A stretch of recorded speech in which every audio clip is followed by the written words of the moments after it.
Class में आपका हार्दिक स्वागत है। आज का हमारा विषय है एडोल्फ हिटलर और हम बात करेंगे एडोल्फ हिटलर भाग 4 की। अब हम चर्चा करने जा रहे हैं हिटलर के सांस्कृतिक एकीकरण के बारे में। 1933 में नाजी सरकार ने राष्ट्र के बौद्धिक एवं सांस्कृतिक जीवन पर निश्चित नियमों व नीतियों के माध्यम से नियंत्रण का निर्णय किया। तब साहित्य, समाचार पत्र, सिनेमा, ललित कलाएं, थिएटर और रेडियो को नाजी सरकार के आदर्शों के अनुसार संचालित करने के लिए प्रचार एवं जनमत मंत्री गोएबल्स की अध्यक्षता में एक साम्राज्य संस्कृति मंडल का गठन किया गया। यहूदियों को सांस्कृतिक जीवन से प्रेरित करते हुए वेन गोग, गॉडगिन और पिकासो के हजारों चित्रकला विधियों से हटा दिए गए। Einstein, H.G. वेल्स जैसे लेखकों की पुस्तकों को जला दिया गया। 20,000 पुस्तकों पर प्रतिबंध लगा दिया गया। ब्रूनिंग, कार्ल बार्थ, टॉमस मान और ग्रोपियस जैसे विद्वान जर्मनी छोड़कर के अन्य देशों की शरण में चले गए। वामपंथी नाटककार जॉर्ज बर्नार्ड शॉ इस दौरान जर्मनी में अत्यधिक प्रसिद्ध हुआ, क्योंकि वह ब्रिटिश मध्यम वर्ग का मजाक उड़ाता था। यहूदी संगीतकारों पर भी प्रतिबंध लगा दिया गया। रिचर्ड ट्रॉसस को राइट चैम्बर ऑफ म्यूजिक का अध्यक्ष बनाया गया।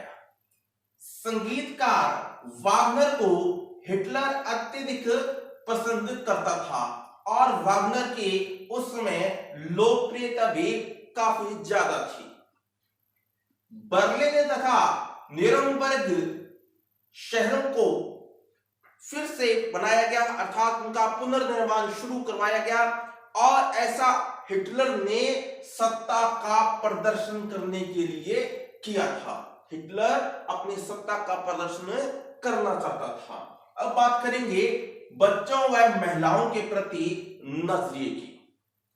जर्मन बच्चों और युवाओं को राष्ट्रीय समाजवाद की भावना उनमें भरने के लिए या उसके लिए उन्हें प्रेरित करने के लिए 10 वर्ष के बच्चों को यंग फोक में भर्ती करा दिया जाता था। 14 वर्ष के बच्चों को या युवाओं को नाजियों के युवा संगठन, जिसका नाम था हिटलर यूथ की सदस्यता लेनी ही पड़ती थी और 18 वर्ष की आयु में उन्हें लेबर सर्विस में शामिल कर लिया जाता था। नाजी यूथ लीग की स्थापना 1922 में हुई थी, जबकि इसका नाम बदल करके हिटलर यूथ 1926 में कर दिया गया था, जिसका नारा था युवा वर्ग का नेतृत्व युवा द्वारा किया जाना चाहिए और हम जर्मनी पर मरने के लिए पैदा हुए हैं। नाजी जर्मनी में महिलाओं को मतदान का अधिकार था, लेकिन शासन का दृष्टिकोण उनके प्रति संकीर्णवादी पितृसत्तात्मक विचारधारा वाला ही था। इस समय 4 बच्चे पैदा करने वाली महिला को कांसे, 6 बच्चे पैदा करने वाली महिला को चांदी और 8 या उससे अधिक बच्चे पैदा करने वाले महिला को सोने के तगमे से सम्मानित किया जाता था।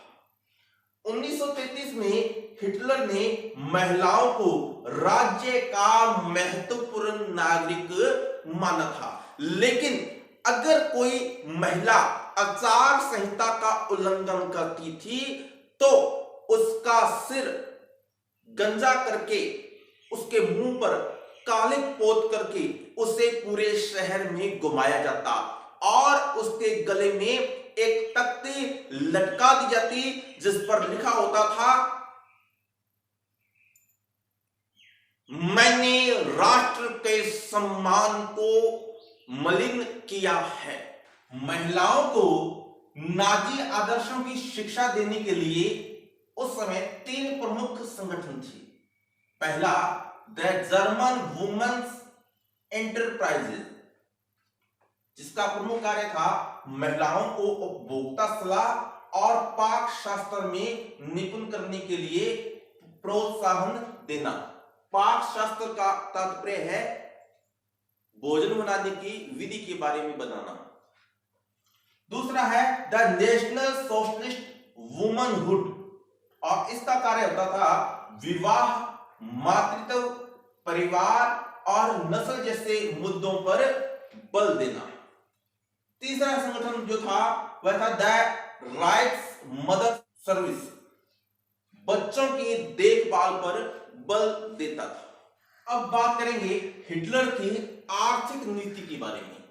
सत्ता में आने से पूर्व हिटलर ने साम्यवादी विरोध का नारा बुलंद किया था और जर्मनी में बड़े उद्योगपतियों का समर्थन हासिल किया और उनके हितों की रक्षा भी की।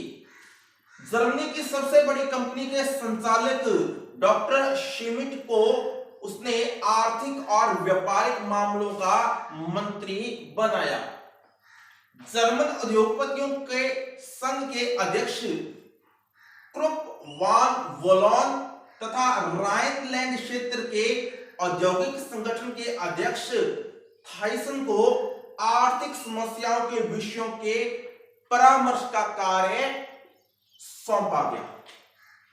सत्तारूढ़ होने के बाद हिटलर ने श्रमिक संघों को समाप्त कर दिया और जर्मन श्रमिक मोर्चा का गठन किया और इसका अध्यक्ष रॉबर्ट ले को बनाया गया। और जर्मन श्रमिक मोर्चे के अंतर्गत या इसके गठन के अंतर्गत समस्त मजदूर और मालिकों को इसके अंदर सम्मिलित कर लिया। आर्थिक नीति के क्षेत्र में सितंबर 1936 में हिटलर ने रूस की तर्ज पर 4 वर्षीय योजना शुरू की और इस योजना को क्रियान्वित करने का दायित्व हरमन गोरिंग को सौंपा गया। हालांकि उस समय वित्त मंत्री और राइट बैंक का अध्यक्ष शाक्त था, किंतु हरमन गोरिंग और शाक्त के बीच मतभेद होने के कारण 1937 में शाक्त ने त्याग पत्र दे दिया। तब उसके स्थान पर डॉक्टर वाल्थर एमेनुअल फंक को नियुक्त किया गया। हिटलर की यह 4 वर्षीय योजना असफल रही क्योंकि यह योजना न तो जर्मनी की अर्थव्यवस्था को सुधार सकी और न ही जर्मनी को युद्ध के लिए तैयार कर सकी। अब बात करेंगे हिटलर की विदेश नीति के बारे में। वर्साय की संधि के तहत सार प्रदेश का शासन 15 वर्ष के लिए राष्ट्र संघ को सौंपा गया था, उसके अधीन कर दिया गया था और 15 वर्ष के बाद जनमत संग्रह करने की बात इस संधि के तहत की गई थी और तब 13 जनवरी 1935 को जनमत संग्रह करवाया गया और जो कि जर्मनी के पक्ष में रहने के कारण 1 मार्च 1935 को सार का प्रदेश जर्मनी को पुनः प्राप्त हो गया। 14 अक्टूबर 1933 को हिटलर ने स्थायी रूप से निशस्त्रीकरण सम्मेलन और राष्ट्र संघ से अलग होने की घोषणा कर दी। इसी संदर्भ में हिटलर ने 12 नवंबर 1933 को जर्मनी में जनमत संग्रह भी करवाया जिसमें जर्मनी के 95% लोगों ने हिटलर को अपना समर्थन दिया था। मुसोलिनी के प्रस्ताव पर 1933 में हिटलर ने इटली, फ्रांस और इंग्लैंड के साथ समझौता भी किया था, अर्थात यह एक शांति समझौता था। 26 जनवरी 1934 को हिटलर ने पोलैंड के साथ 10 वर्षीय अनाक्रमण की संधि की थी, अर्थात अगले 10 वर्षों तक जर्मनी पोलैंड के ऊपर आक्रमण नहीं करेगा। हिटलर ने कभी कहा था जर्मनी के हित दक्षिण तथा पूर्वी यूरोप में है और हिटलर की यह नीति ड्रांग नाक ऑस्टेन या पूर्व की ओर आगे बढ़ो की नीति कहलाती है, जिसका मुख्य लक्ष्य रूस